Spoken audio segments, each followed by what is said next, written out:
Salut! Je sais pas à quel moment tu regardes cette vidéo, mais dans quelques jours, il y a un événement que la France entière honore et fête depuis longtemps. Dans tout le pays et notamment dans les rues de Paris, une date reste gravée dans l'imaginaire collectif. Une date qui résonne encore aujourd'hui avec puissance et émotion, le 14 juillet. C'est un jour où l'histoire a pris une tournure inattendue. On peut le dire comme ça. Les aspirations à la liberté, à l'égalité et à la fraternité se sont embrasées, laissant une empreinte indélébile sur le destin de notre patrie. Mais qu'est-ce qui rend cette journée si spéciale? Pourquoi plus de 2 siècles plus tard, on célèbre encore avec fierté cet événement de la Révolution française? Alors je dois être honnête avec toi, j'ai étudié l'histoire comme tout le monde, à l'école, au collège, au lycée, même en études supérieures, mais je t'avoue que ce qui m'est resté du 14 juillet, c'est la prise de la Bastille, Révolution française. Voilà, ça s'arrête à peu près là. Tu vas me dire que c'est déjà bien, et en soi, c'est le plus important, mais en fait c'est seulement à 26 ans, à quelques jours du feu d'artifice que je regarde tous les ans d'ailleurs, que je me demande seulement maintenant, mais en fait il s'est passé quoi réellement ce 14 juillet 1789? Pourquoi les gens ont fait la Révolution, et pourquoi c'est allé si loin? Et c'est là que je me rends compte qu'en fait le 14 juillet c'est bien plus qu'une date dans le calendrier. C'est le symbole vivant d'une révolte populaire, d'une lutte courageuse contre l'oppression et d'une quête ardente de changement. Ouais, cette phrase, je l'ai pas mal bossée et j'en suis pas peu fier. En bref, cette journée incarne le pouvoir du peuple, capable de renverser des structures établies depuis des décennies pour plus de justice et plus de liberté. Alors que s'est-il passé ce jour-là? Quels événements ont conduit à la rébellion dans les rues de Paris? Je t'invite à plonger dans les méandres de l'histoire, dans les secrets de cette journée très spéciale du 14 juillet 1789, le jour où tout a changé pour la France et pour son peuple. Elle claque cette intro, non? J'étais fou quand j'ai écrit ce texte. Je sais pas pourquoi, je suis parti en... Mais je suis content, l'intro est cool. On est donc le 14 juillet 1789, le soleil se lève sur la France et sur Paris. Tout va bien, petit déjeuner, petit croissant, petit avocado toast... Pas sûr de ça. Enfin bref, tout va bien. Et dans la matinée, il y a des troupes royales qui commencent à patrouiller dans la ville. Ils se mettent à surveiller un peu tout le monde. Ça plaît pas trop aux habitants et du coup, il commence à y avoir quelques tensions dans Paris. Faut savoir que les Parisiens à ce moment-là, ils sont très préoccupés par certaines rumeurs, selon lesquelles le roi Louis XVI voudrait dissoudre l'Assemblée nationale, qui vient à peine d'être formée par les États généraux. Alors pour bien comprendre les enjeux à ce niveau-là et pourquoi ces rumeurs elles sont importantes, à la base, l'Assemblée nationale, ça existe pas. Voilà, tout simplement. Ça s'appelle les États généraux et c'est une assemblée qui est convoquée par le roi quand il faut gérer des crises ou des questions importantes. Elle est composée de députés élus qui représentent les 3 ordres de la société. Il y a le clergé, la noblesse et le tiers-état. En gros, l'église, les riches et le peuple. C'est le 17 juin 1789, donc à peu près un mois avant le 14 juillet, que le tiers-état, soutenu par une partie de la noblesse et du clergé, se proclame Assemblée nationale. Ils veulent tout simplement représenter la nation tout entière, en créant des réformes pour le peuple, et notamment en rédigeant une constitution pour plus de justice, d'égalité, de liberté et de droit. Et c'est donc à ce moment-là que ça commence à être tendu. En fait, on a une Assemblée nationale qui représente le peuple, et en fait qui s'oppose clairement au régime du roi actuel, et en général, quand tu t'opposes au régime du roi, le roi il est pas hyper content quoi.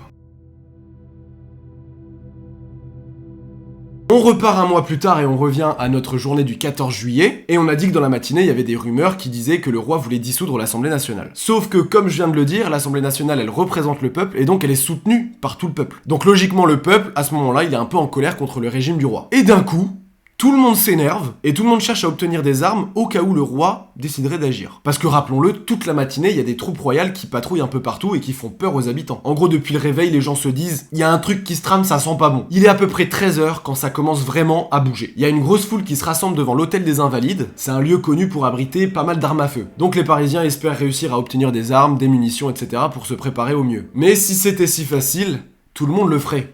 Comme dirait un certain Orelsan. Les responsables de l'hôtel des Invalides, forcément, ils bloquent le passage, ils veulent pas donner des armes, logique, et du coup ils protègent l'entrée, ils protègent le lieu. Et le problème, c'est que ça fait qu'augmenter la colère des gens. Du coup la foule, elle se dirige vers la Bastille. La Bastille, c'est une prison fortifiée dans Paris qui est vraiment le symbole de l'ancien régime. Et petite anecdote comme ça, c'est cadeau, pendant que la foule se dirige vers la Bastille, il y a un émissaire royal, Bernard-René de Launay, qui est envoyé par le roi pour tenter de calmer la foule. Alors l'émissaire royal, son rôle c'est tout simplement de représenter le roi. En gros, il est envoyé au casse-pipe à chaque fois pour donner les ordres du roi, et au moins si les gens sont pas d'accord, c'est lui qui se fait taper dessus et pas le roi. Malin le petit Louis XVI quand même. Et justement, notre ami Bernard René, il arrive devant la foule un peu déchaînée et il dit « Bonjour les frérots, s'il vous plaît calmez-vous, rentrez chez vous ». Vu qu'il l'a demandé gentiment, le peuple se calme et tout le monde rentre chez soi.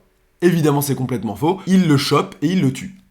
Voilà. Donc c'est officiellement la première victime de la Révolution française. Et c'est quand même le représentant du roi. Donc on est déjà à un bon niveau. Tout le monde perd patience et tout le monde attaque la Bastille d'un coup. Mais je te rappelle qu'à l'hôtel des Invalides, personne n'a réussi à choper des armes. Donc ça part en bagarre à coups de hache, de marteau ou de quelconque couteau ou barre de fer. Malheureusement, la Bastille c'est une prison et elle est gardée par la garnison de la Bastille. Et la garnison, en gros, elle est composée de soldats, c'est-à-dire de gens qui ont des armes à feu, eux, contrairement à la foule. Donc là, je te fais pas un dessin. C'est une boucherie. Il y a des coups de feu de partout, il y a des blessés, évidemment il y a des morts. Et là on se dit que le peuple avec ses fourches et ses couteaux, il va pas faire long feu face aux soldats de la Bastille. Mais les manifestants ne se laissent pas faire, ils appellent du renfort, ils deviennent de plus en plus nombreux, et ils se découragent pas, ils continuent le combat, quitte à y perdre la vie.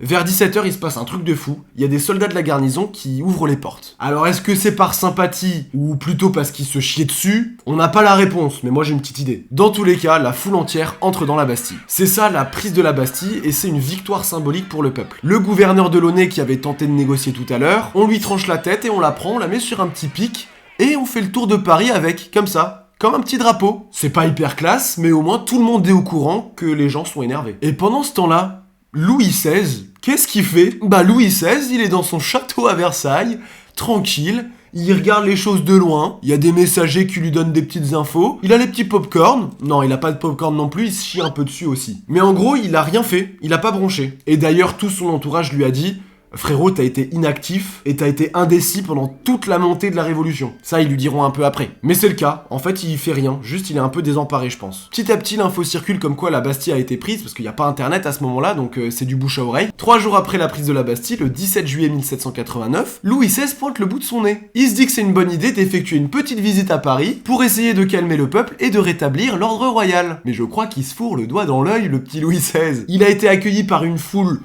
disons hostile, qui l'a obligé à porter le bonnet rouge, le fameux bonnet phrygien, symbole même de la Révolution. Bref, le roi, il est humilié et il rentre bredouille au château de Versailles. Finalement, il reste cloîtré chez lui. En fait, le peuple lui laisse pas trop le choix. Tais-toi et reste chez toi. Du coup, il se met dans son canapé, petit Netflix en attendant que la Révolution passe. Pas sûr de cette info. Bon, ok, le peuple a pris la Bastille, c'est bien beau, mais il se passe quoi après? Avant de faire mes recherches pour cette vidéo, moi je pensais justement que la prise de la Bastille, c'était la fin de la Révolution. Genre c'est bon, fini, on a gagné. Et en fait, pas du tout, c'est pas la fête, tout le monde est content. C'est clairement le contraire, c'est finalement que le début. Paris plonge dans un chaos total. Il y a des émeutes partout dans la ville, des symboles de l'ancien régime sont pillés et sont détruits, comme des armureries ou des résidences de nobles par exemple, et d'ailleurs certains nobles et certains membres du clergé se font attaquer par la foule, leurs propriétés sont détruites, en quelque sorte en représailles à des années d'inégalité sociale. C'est plus un mouvement symbolique que de la haine envers ces personnes-là. Camille Desmoulins, l'un des orateurs les plus importants de cette révolution, prononce un discours assez émouvant depuis l'hôtel de ville face à une foule déchaînée. Dans son discours, il dit: « Mes amis, ne nous laissons pas abattre, les vainqueurs sont les vaincus qui persistent. Courage donc, ne désespérez pas de la patrie. » C'est un message d'encouragement et d'optimisme face aux difficultés que rencontre le peuple pendant cette révolution. En fait, toute la foule est en délire, mais personne ne sait vraiment où aller, et personne ne sait réellement à quoi ça sert et où ça va mener. Il y a une grande majorité du peuple qui a peur, tout simplement. Avec son discours, Camille Desmoulins, il réussit quand même un peu à galvaniser le peuple, en lui donnant un peu de courage et de force pour continuer à se battre. Du coup, le désastre continue à Paris pendant toute la nuit. Le peuple se bat encore contre les troupes royales, des barricades se créent un peu partout dans la ville pour se protéger des représailles des autorités. Les émeutes se propagent partout dans la ville et il y a certains quartiers qui sont vraiment plongés dans une violence et un désordre inimaginable. Et petit à petit, la nouvelle de la prise de la Bastille, elle se répand tout en France, avec notamment les journaux et les courriers. Et du coup, dans d'autres villes aussi, il y a des soulèvements populaires qui éclatent. Ce qui s'est passé à Paris inspire le peuple dans pas mal d'autres villes de France. La journée du 14 juillet 1789 devient donc un symbole de révolution. C'est un tournant décisif dans la lutte contre l'oppression. Comme je te disais tout à l'heure, cette journée du 14 juillet, c'est pas du tout la fin de la révolution finalement. C'est le tout début, c'est le signal qui a été envoyé à toute la France. C'est seulement à partir de ce jour-là que la France entière commence à se rebeller, en suivant l'exemple de ce qui s'est passé à Paris. À travers toute la France, des forteresses et des prisons sont attaquées, des documents fiscaux sont brûlés, et des émeutes éclatent partout. La période qui suit la prise de la Bastille a un petit nom, elle est appelée la Grande Peur, et ça décrit plutôt bien ce qui se passe. C'est une vague de panique qui s'étend très vite de Paris aux autres villes, et bientôt jusque dans les campagnes. Et c'est les paysans qui ont le plus peur finalement. Ils ont peur des représailles de la noblesse et des seigneurs, et donc face à cette peur, ils décident d'agir eux aussi. Ils commencent à se soulever tous ensemble, et ils détruisent des châteaux et des registres féodaux. La féodalité, c'est le système politique qui est mis en place à ce moment-là. En gros, il y a une autorité centrale qui donne du pouvoir à d'autres petites autorités. Et ces petites autorités, c'est les seigneurs locaux. La nuit du 4 août 1789 est aussi une date très importante. Il y a une séance de l'Assemblée nationale, donc c'est une réunion en gros, et dans cette séance, les députés débattent des inégalités sociales, et notamment des privilèges de la noblesse. Pendant cette séance, plusieurs nobles renoncent à leurs privilèges et à leurs droits spéciaux. Ce geste montre une rupture symbolique avec l'ancien régime. Si même les nobles qui sont privilégiés dans ce système sont contre le système, c'est qu'il y a un truc. C'est donc le tout début de l'égalité juridique entre tous les citoyens, sans privilège. Le 26 août 1789, l'Assemblée nationale adopte la Déclaration des droits de l'homme et du citoyen. C'est tout simplement un document qui énonce les droits et les libertés fondamentales de tous les citoyens français. Mais je te rappelle que la révolution n'est pas finie. Face à cette agitation révolutionnaire qui se calme pas, et à la remise en question de leurs privilèges, pas mal de nobles français décident de quitter le pays. Ces événements ont profondément transformé la France et ont marqué cette période de bouleversements sociaux, politiques et économiques. La révolution était en marche. Et le déclencheur, c'était le 14 juillet 1789. Et juste comme ça, on parle.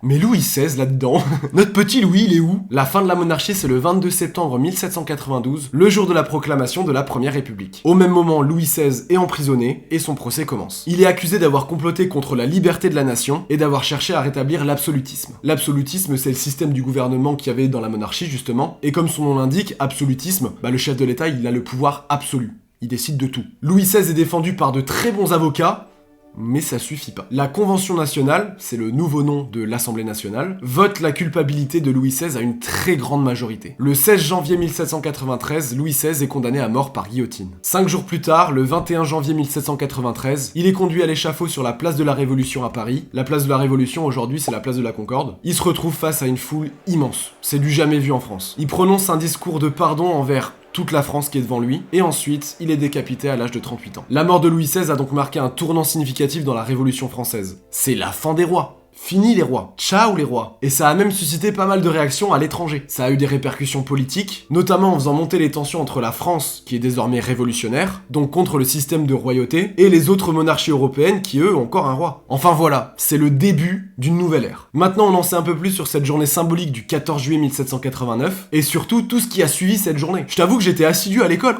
mais ce petit passage-là, j'avais plus aucun souvenir. Et pourtant, ce qui est terrible, c'est que je trouve ça hyper intéressant. C'est genre notre histoire, quoi. C'est ouf. En tout cas, j'espère que t'as kiffé ce format un peu récit d'histoire. Moi, j'ai adoré faire les recherches pour cette vidéo et la tourner aussi. Un grand kiff. Tu peux mettre un petit like et t'abonner pour me soutenir, pour m'encourager à continuer. Ça fait super plaisir. Et sur ce, je te dis à la prochaine. Ciao, ciao!